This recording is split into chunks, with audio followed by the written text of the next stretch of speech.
Dear Evan Hansen, the novel, read to you by me. Part 1, Chapter 8. The bus ride to the Murphy's house takes 40 minutes. In a car, it would take half that, but I don't drive. At first, I couldn't wait to get my license. I longed for the ability to just get up and go wherever I wanted. But any romantic vision I had of the road was quickly spoiled. In driver's ed, they show you nightmarish videos of car crashes and alarming statistics about mortality rates. And then they hand you a learner's permit and throw you behind the wheel. Sure, you've got an expert coaching you from the passenger seat, but you're the one in charge, struggling to remember all the rules you learned. And then, just as you're getting the hang of it, you realize that even if you drive flawlessly, you have to trust that everyone else on the road will do the same. But they don't. It's chaos out there. No one seems to use a blinker or come to a complete stop or yield to pedestrians. The light is still turning green, and the person in the car behind you blares their horn. Then there are animals running into the road, cops waiting around bends, and drivers staring at their phones. It's a miracle that anyone gets where they're going without harming themselves or others, because so many of the worst things that could happen, paralysis, disfigurement, brain damage, accidental manslaughter, drowning, decapitation, pulverization, incineration, bleeding out while waiting for help, can happen in a car. On the day of my driver's test, I locked myself in the bathroom. Through the door, I heard my mom talking not so quietly on the phone. What kind of kid isn't excited to get their license? At one point, she tried to hand me the phone. Your father wants to speak to you. I hated her for calling him. When I finally opened the door, my mom was in tears. We can't keep doing this, she said. You don't have to feel this way. Don't you want to feel better? I must have said yes, because a week later I had my first appointment with Dr. Sherman. A few months after that, with the help of my pal Lexapro, I was able to get my license. I never actually use it, though. Lucky for me, we can't afford a second car. The Murphys live in the newer part of town, where the houses are bigger and the lawns are wider and the driveways are longer. As the bus passes the front entrance of Edelston Park, I see the welcome sign that I spent so much of my summer refurbishing. I always knew Zoe lived over here by the park, but I wasn't exactly sure where. I must have passed by her street every day on my way to work and never knew it. It's a short walk from the bus stop, but still, by the time I arrive, my armpits are drenched, and the paper wrapped around my flower bouquet has become a soppy mush in my hands. On the porch, I tear the paper off the flowers, roll it into a ball, and shove it into the pocket of my pants. The Murphy house sits perfectly between two majestic beech trees at the end of a wide cul-de-sac. The front door is painted a storybook red. It's time to ring the bell, but for some reason I can't lift my arm. These flowers should be a Zoe as well, a gesture of my affection or whatever, but instead I'm giving them to her mother because she lost her son. The only reason I'm here is because Connor isn't. How am I supposed to feel about that? I'm so busy not ringing the doorbell that I barely notice the front door swing open to reveal Connor's mom, a confused smile on her face. What are you doing out there? She says. Good evening, Mrs. Murphy. Come in. And please, call me Cynthia. I present the flowers. Oh, that is very sweet, Evan. Thank you. She pulls me into a hug, holding on for a little too long. I worry that she can feel my heart slamming out of my chest. And then over her shoulder, I see Zoe coming down the stairs. Unlike her mother, she does not look happy to see me. Her eyes seem to know who I am. A big non-truth teller, and also a fool to have ever agreed to come here tonight. In the center of the table is a bowl of apples. They're so shiny and perfect, I assume they're fake. But now, after staring at them for the past 10 minutes, I'm convinced they're edible. So is the food on my plate, but I'm finding it hard to breathe, let alone to swallow. I've been trying to trap single pieces of rice between the tines of my fork. Just a little game to pass the time. It's hot in here, Mrs. Murphy says, fanning herself. Is anyone else feeling hot?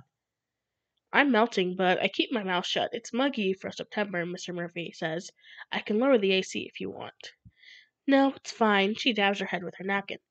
Zoe hasn't spoken since I got here. Last week we finally talked after so many years. Twice! Now it's looking like the first few times may also be the last. I thought she'd be back at school today, it being Monday, but she was absent again. I wonder if she's ever coming back. Mr. Murphy lifts the platter. Would anyone else like more chicken? I think you're the only one with an appetite, Larry, Mrs. Murphy says. He hesitates for a moment, then forks a piece of chicken into his plate. Well, I'm not gonna let it go to waste. It was very considerate of the Harrises to bring it over.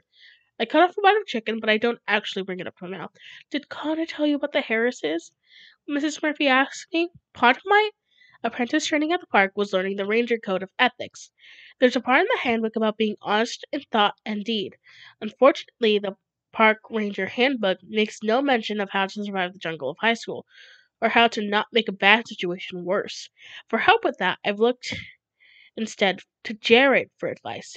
As terrible as the decision might prove to be, if I had just listened to him in the first place, I never would have gone to Connor's wake and I never would have been invited to tonight's dinner. In response to her question, I simply nod and take a sip of water. I'm going with Jared on this. It's not the same as lying. I'm not actually speaking words. They're very old friends of ours, she says. I can tell she's waiting for me to say something. I'm not supposed to. That's the plan. But now I'm actually face to face with this woman and her needy eyes. Making it through the whole night without words seems unrealistic. Not to mention rude. I say, which isn't technically a word. Even if it is, it's barely a word. And besides, it could be referring to the food that I'm pretending to eat. Our families used to ski together, Mrs. Murphy says. We had some really nice times out there on the slopes. I nod and nod and nod, and then before I can stop myself, I open my mouth. Connor loved skiing. Connor hated skiing, Zoe says. I can feel Zoe's eyes on me, but I don't dare look over. Why did I think I could handle this? If I sense even a hint of pressure, I immediately buckle. Pressure is my kryptonite. Connor hates skiing like I hate pressure. Right, he hated it. That's what I meant. It was, yeah, just pure hate whenever skiing was a topic. He loved hating about how much he hated skiing. So, you guys hung out a lot, you and Connor? Mrs. Murphy asked. It's a mistake to tear my eyes away from the bowl of apples, but I do it anyway. Mrs. Murphy's face is begging for even the tiniest bit of information. Something, anything. What I come up with finally is pretty much. And I'm actually proud of this answer because it's not a yes, and also because a lot means something to a different people. Do I speak to my father a lot compared with how often soldiers in Afghanistan talk to their dads? Yeah, probably. I think that's fair to say. But Zoe wants clarification. Where? You mean, where did we hang out? Yes, where? Jared never specified what to do about questions that required more than a simple yes or no. It turns out this is not true or false. This is an essay exam. Well, I say, forcing a cough. We do most of our hanging out at my house. I mean, sometimes we go to his house. I mean, here if nobody else is here. She's about to call me a liar and a phony. I know it. I'll be thrown out of this house, and then I won't just be invisible. I'll be a pariah, too. I'll be homeschooled, and my only connection to the outside world will be social media and email. Oh, email, I say. We would email a lot, mostly. Sometimes he didn't want to hang out in person, which I understood. We had that in common, I guess. We looked through his emails, Zoe says. There aren't any from you. Maybe I'm just excited that she's talking to me again. Maybe that's why, against my better judgment, I keep stringing more and more words together. Well, yeah, I mean, that's because he had a different account. A secret account. I should have said that before. That was probably very confusing. Sorry. Why was it secret? Zoe asked. Why was it secret, I repeat? Now seems like a good time to start eating. I shovel some rice into my mouth and gesture to the other that I'll be ready to answer Zoe's perfectly reasonable question after I've swallowed all my food. Just because it's poor etiquette to talk with your food in your mouth, as everyone knows, obviously. I swallow and wash it all down with some water. It was secret because it was just, he thought it would be more private that way. Mrs. Murphy shakes her head. I told you, Larry. He knew you read his emails. And I don't regret it, Mr. Murphy says, reaching for his wine. Somebody had to be the bad guy. They stare at each other, continuing their conversation with silent, powerful words. I look away, allowing them privacy. It's just weird, Zoe says. The only time I ever saw you and my brother together was when he shoved you at school last week. Shit, she remembers. Of course she remembers. Mrs. Murphy leans over. Connor shoved you? I wouldn't say it like that, Mrs. Murphy. In that way, I tripped is what really happened. Please, Evan, call me Cynthia. Oh, right, I'm sorry. Relief at the change of subject. Cynthia, I smile at her. I was there, Zoe says. I saw the whole thing. He pushed you hard. A drop of sweat falls from my armpit all the way down my torso to the waistband of my jeans. No mere subject change will get me out of this. Oh, I remember now, I say, about what happened. That was a misunderstanding because the thing was, he didn't want us to talk at school. That's exactly what I did. I tried to talk to him at school. It wasn't really a big deal. Seriously, it was my fault. Why didn't he want you to talk to him at school? Zoe says. It never ends. The more I answer, the more they ask. I have to stop this, but how? He didn't really want anyone to know we were friends, I tell them. He was embarrassed, I guess. Why would he be embarrassed? Cynthia says. I wet my forehead with my napkin. Not sophisticated, but so necessary. I guess because he thought I was sort of a nerd, Zoe says. Zoe! Her father shoots her a look, but Zoe ignores him. Not about to let up on me. Isn't that what you meant? She says. Loser, I was going to say actually, but nerd works too. Cynthia places her hand on my arm. Well, that wasn't very nice. Well, Zoe says, Connor wasn't a very nice person, so that makes sense. Cynthia sighs. Connor was a complicated person. No, Connor was a bad person. There's a difference. Zoe, please, Mr. Murphy says. Dad, don't pretend like you don't agree with me. It's too hot in here, Cynthia says, which is exactly what I was thinking. I'll lower the AC, Mr. Murphy repeats, but he doesn't leave the table. I can appreciate now at least one plus side of having divorced parents. Never actually having to sit down to eat dinner with my mom at home. Not having to endure this. Cynthia wipes her brow. You refuse to remember any of the good things. Both of you. You refuse to see anything positive. Because there were no good things, Zoe says. What were the good things? I don't want to have this conversation in front of our guest, Cynthia says. I drink more water and I keep pretending to drink long after my glass is empty. What were the good things, Mom? There were good things, Cynthia insists. Okay, then say what they were. Tell me. There were good things. Yes, you keep saying that. What were they? Cynthia doesn't answer. Mr. Murphy looks down at his plate. The question hangs in the room. A thick, hot smog that no one can get out from under. I watch them all, struggling to breathe. Struggling to be. Struggling. I remember a lot of good things about Connor. All eyes turned. That was me who just spoke. I said that. Why did I just say that? How did those words come out of my mouth? Like what? Zoe wants to know. Never mind, I say. I shouldn't have. I'm sorry. Again, you're sorry, Zoe says, diminishing my entire existence. Go ahead, Evan. You were saying something? Cynthia says. It doesn't matter, really. We want to hear what you have to say. Please, Evan. I don't know how to do it. How to let this woman down. After all she's been through, her heart is in my hands. That's what it feels like. Even her husband is standing by, all alert, his fork down, just waiting. I glance at the last person at the table. Zoe. Her expression is softer now, as if her curiosity has briefly overpowered her doubt. They need something, this family. They need me to say something that will make them feel better. Well, I begin. Connor and I had a really great time together. This one day recently, that's something good that I remember about Connor. That's what I keep thinking about, that day. That one day. I already know that what I just said won't be enough. They'll want more. I need to keep painting them myself into a corner. They want specifics, details. They need them. I'm scrambling for the next tidbit the whole time, staring at that bowl in the middle of the table. Apples! I say before thinking it through. We went to the apples place. I look up. Anyway, I knew it was stupid. I don't know why I even brought it up. I need to leave right now. I squeeze my fists in my lap, my nails digging into my palms. How can I get away from here without being rude? He took it to the orchard, Cynthia says. I scan her expression. It looks like I've touched on something. There's a new brightness in everyone's eyes. Their faces encourage me. I can't leave now. Yes, he did. When? Cynthia asked. Once. It was just that once. I thought that place closed, Mr. Ruby says. Years ago. Exactly, which is why we were so bummed when we got there because it was totally closed down. And Connor said the apples there were the best. Cynthia's smiling but also tearing up. We used to go to the orchard all the time. We'd do picnics out there. Remember that, Zoe? Yeah, Zoe says, her expression somewhere between wistful surprise and forced indifference.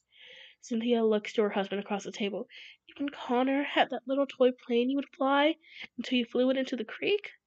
Mr. Murphy almost smiles. That was an emergency landing. Oh, Evan, I can't believe Connor took you there, Cynthia says. I bet that was fun. I bet you two had some real fun. We did. The whole day was just amazing. That was back in the spring, I think. Larry, what was the name of that ice cream place out there we loved? Cynthia asks. A la mode, he answers. That was it, she says with genuine appreciation. A la mode. That's where we went, actually, I say, my enthusiasm getting the better of me. We got ice cream at that a la mode place. They had that homemade hot fudge, Mr. Murphy recalls.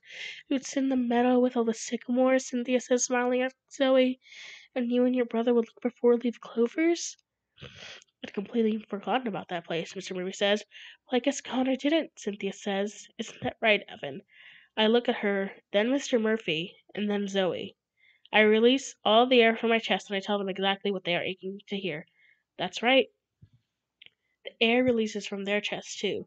It feels that way. There's relief, real relief, small but tangible in the room. What I'm saying is working.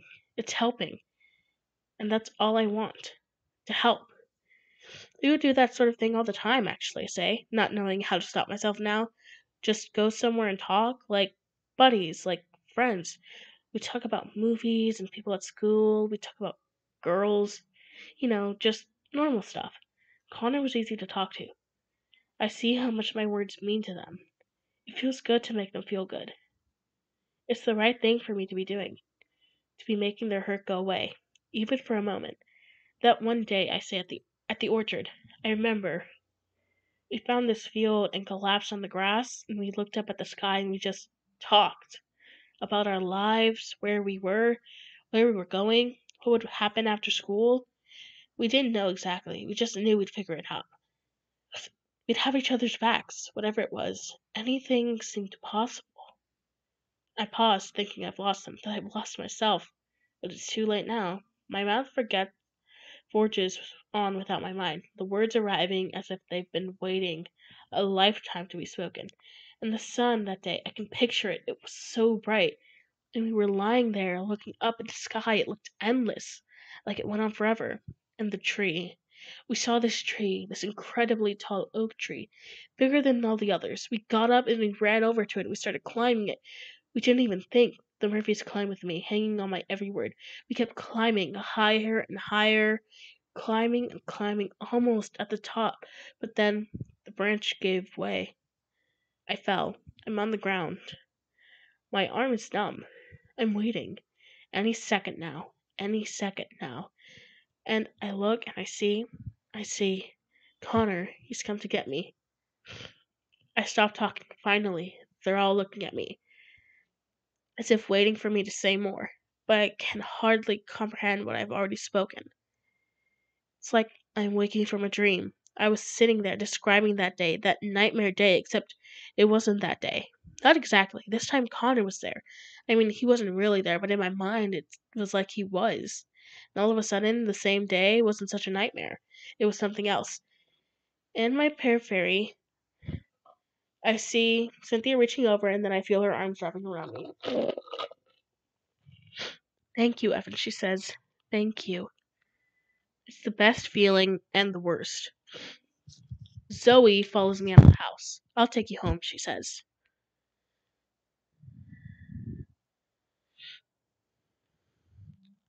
I never thought there'd be an instant where I would deny Zoe Murphy, but all I want right now is to be alone. You don't have to.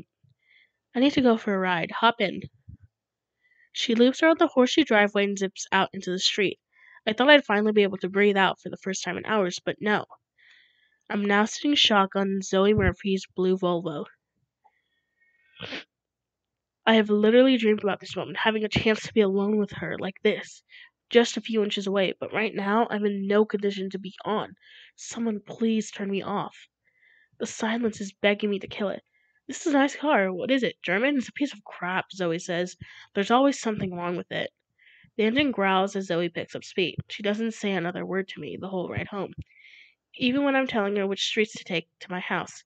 The quiet ride gives me an opportunity to review the night, and arrive at the assessment that it was a complete and unequivocal failure. At one point, when the speedometer is up past 60, I imagine unbuckling my belt, pulling the door handle, and tumbling out onto the busy road. What a tragedy. Once we're parked outside my unlit house, Zoe finally turns and acknowledges me. You probably think I'm just a junior and I'm clueless, but I know what's really going on. A frightening, sharp expression. I don't know what you mean. You and Connor weren't sending secret emails because you were friends. I should have done it. Jumped out of the car when I had the chance. What? I've been racking my brain all night trying to figure out why you two would possibly be talking to each other. Zoe says, let me guess. Was it about drugs? Drugs? That's what he was mad at you about the other day at lunch, isn't it? When he pushed you? Be honest with me, please. I just want to know the truth. No, are you crazy? Me? I would never. That's not something I'm involved in, I swear. Finally, truth for truth. Oh yeah, you swear. Zoe's mother keeps showering me with hugs, but Zoe only douses me with suspicion. I swear. She studies me for a moment and then turns away, making it clear I'm dismissed. I try to open the door, but it's locked. She hits a button, but at the same time I'm pulling the handle.